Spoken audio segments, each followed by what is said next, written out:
another Quarantine Chronicles. We currently have we have 7 minutes of a podcast right now currently, and then I will post the rest of it, and I'll talk more about this later. So today we are going to talk about the economic breakdowns of what's going to happen with COVID. If I'm not mistaken, that's what I'm talking about today. Yeah, that's what I'm talking about. Yep, I have it on my little sheet. Um, because I had to write these down beforehand. So what I think what's going to happen is personally, this is what I've read personally um, online, and I will read it to you guys.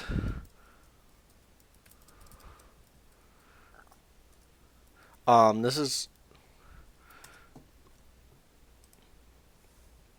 this is what people are saying. What's going to happen with COVID? This was in 2000. This was April 16th. So currently, 2.1 million people are infected by it, and 22 million Americans are have filed for unemployment benefits. So basically, a lot of people, a lot of we're gonna really it's gonna really have a big effect on us personally as like people trying to get jobs, like college students trying to get jobs. If I have a lot of energy and I'm speaking really loud, I will stop. Okay, so basically, it's gonna have an impact on us regardless because um the concern is we don't know how long this pandemic's gonna last. That's just how it is, and it is. It could be over for all we know. It could like states are opening up already, slowly and surely. Um, but we'll see what happens. Like if it happens, it happens. But I personally, I see Wisconsin opening. Um, I think that like other states are opening because I think, well, because other states in the Midwest and Texas and all that stuff were opening. So we're kind of slow to the punch here in Wisconsin because um, we're opening really late. And I think that's just, it's not good because it'll have a, it'll actually like show that we're like, we'll have more of an impact. But personally, what I think the reason the economic it's gonna have a lot of like flaws and a lot of we're gonna have a lot of people unemployment. It's gonna be hard to find a job. I have to say that it's gonna be hard to find a job. It's gonna be really hard for people to, you know, just just find a job in general because if if I've learned anything from this pandemic is you gotta. I've been trying to save my money as everyone has tried to. It is not easy to spend your money when there's a crisis going on.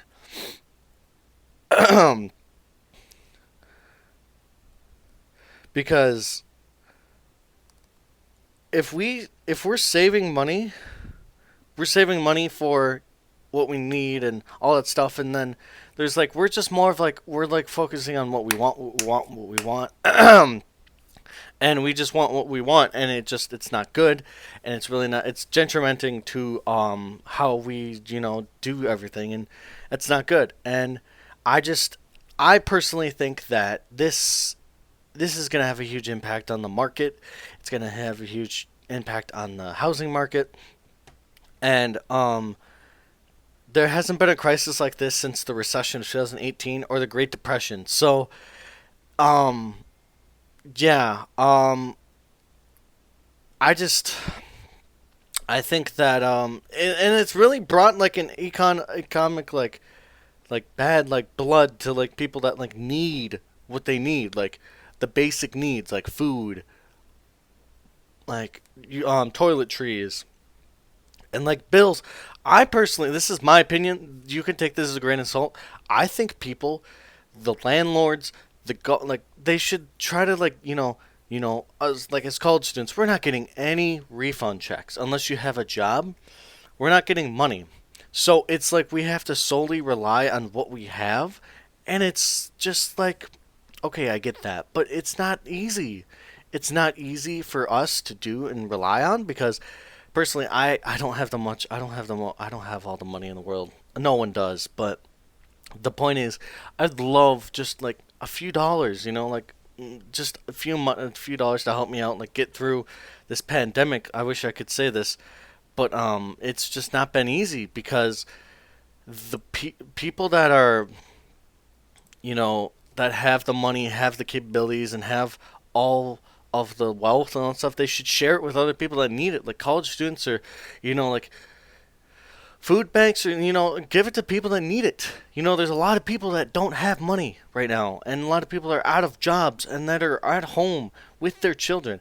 I think this pandemic is just, it's crazy. The economic outcomes, we can talk more about this later on today, when I'm more in a better headspace. But I wanted to just reflect on this more on when I have the time. But this is just an update for you guys. I have taken the initiative to start working out again.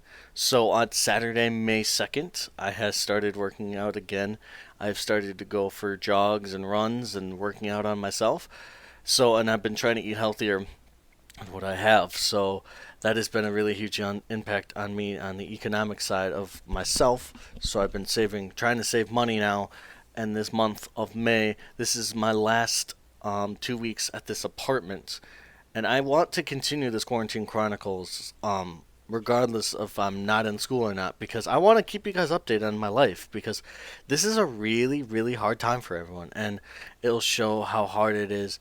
And yeah, I'll talk about this more when I am done with classes, but I hope you guys enjoyed this first part, and I will see you guys in a little bit.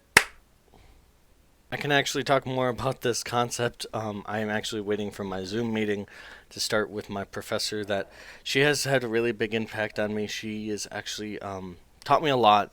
I can talk about more about her in my last episode, which we're going to talk about adjustment and assignment, which I'll probably record today too.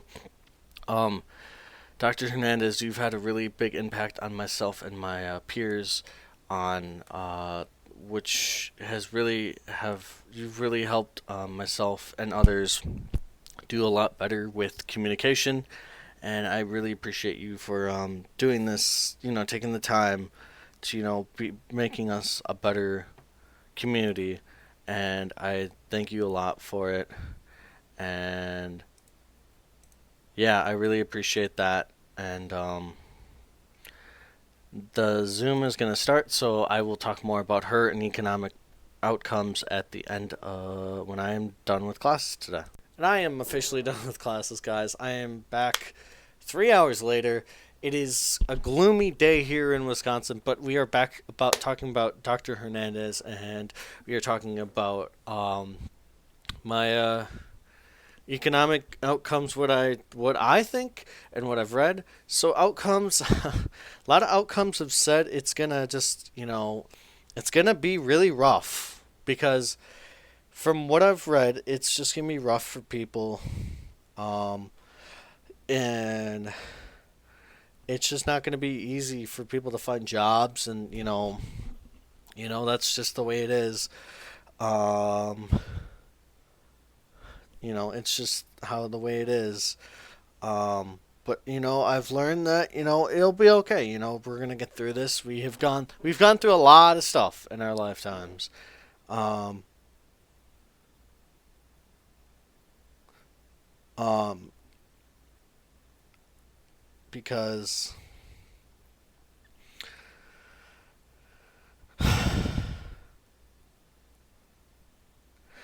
I just I was responding back to people because I haven't touched my phone all day, and I just touched it now, and I had like 5 6 messages from people, and I just got done with the Zoom call going over a presentation. But economic outcomes, I know that this will be something we have gone through in our lifetime, and it'll make us stronger. And then this, like, just like witnessing this history will help me understand what how I got through it and stuff like that, and the various different things how we're gonna get through it. So I'm gonna switch gears, and we're gonna talk about Dr. Hernandez a little bit, because she had a really big impact on me the last 2 3 years. 2 years.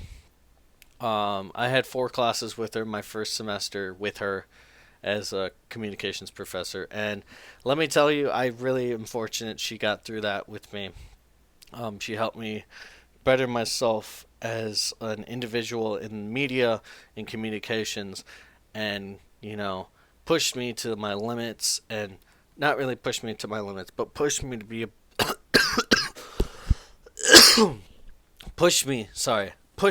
be a better communicator, to talk through language, like with communications and connections and everything in between, because she has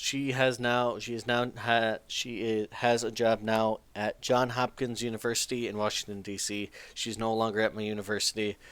Well, as of soon as like the school year next year starts, she will no longer be at uh, Marion University where I attend.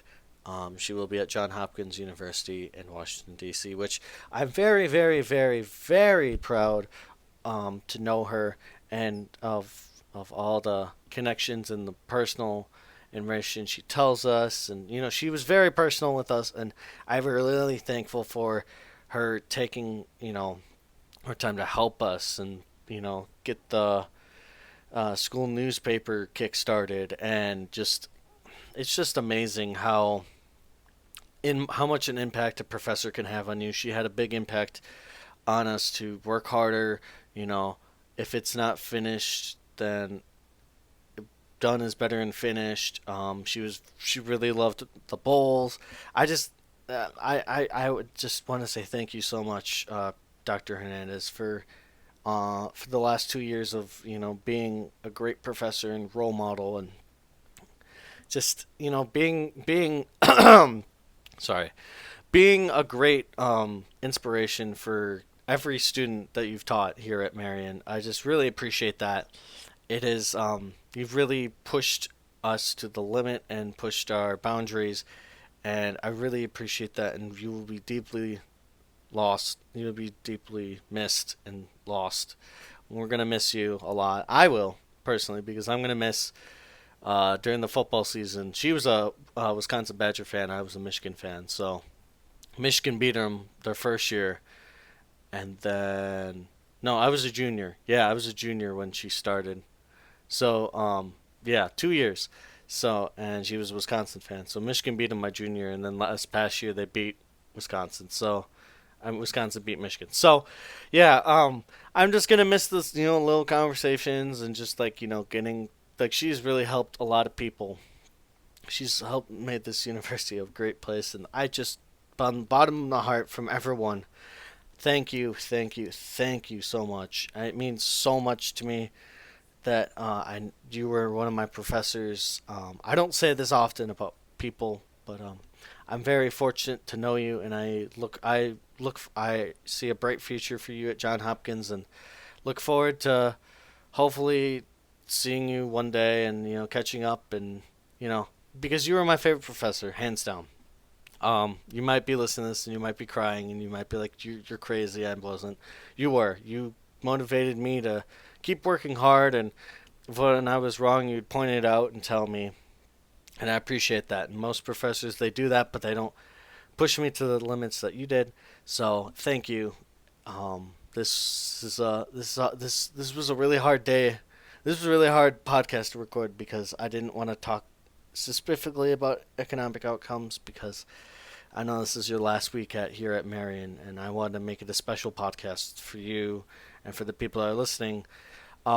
So yeah, from everyone, from the communication department, communication students, to everyone that had you, I just want to say thank you, because I have grown as a better person because of your teaching and your work style, and just your work ethic, and try to make us a better people. And I just thank you so much for that. So I know it seems like a lot, but it's you have made a big impact on myself and others, and I just want to say thank you. So for that, I've learned value the time you have with people, because you never know until it's their time to move on. So thank you, and continue doing great things. I know you will, and I hope that we can see you again in person, not over the computer screen, but in person. I really appreciate the hard work and dedication you put in the last 2 years. And yeah, that'll be it for this COVID Chronicles episode 3 on economic outcomes and thank yous. I'll have one more episode coming out. I'm going to record that tomorrow, and we're going to talk about just how I thought about COVID. I thought about this semester, actually. I'm not going to talk about assignments and adjustment because I feel we need to talk about COVID a little. So I hope you guys did enjoy the thank you. But thank you again, Professor Hernandez. It means a lot that you were a big impact on me the last 2 years. And you're going to do great things in Washington, D.C. I know you are. Hope you guys did enjoy this podcast. Make sure to like and subscribe. And I'll see you guys in the next one. Peace.